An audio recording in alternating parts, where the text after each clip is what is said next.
Binigyang diin ni Senate Deputy Minority Leader Risa Ontiveros na hanggang sa ngayon, hindi pa rin maituturing na living wage ang itinakdang minimum wage sa Metro Manila na 695 pesos. Aniya kung tutuusin, survival wage lang ito hanggang sa makatawid ang mga manggagawa sa susunod na sahod.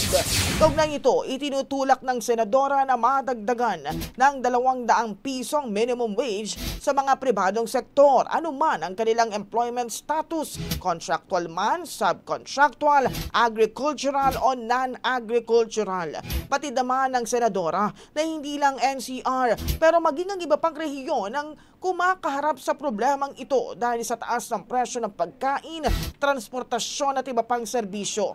Umaasa naman ang Senate Committee on Labor, Employment and Human Resources Development na hindi lang ang sahod sa NCR ang madadagdagan, kundi maging ang mga nasa probinsya. Sa nasabing pagdinig, nangako ang DOLE kay Ontiveros na magtatakda sila ng mas mataas na minimum wage. Ang bahaging ito ay hatid sa atin ng NutriCleanse Herbal Capsule. Linis tiyan, sexy tiyan.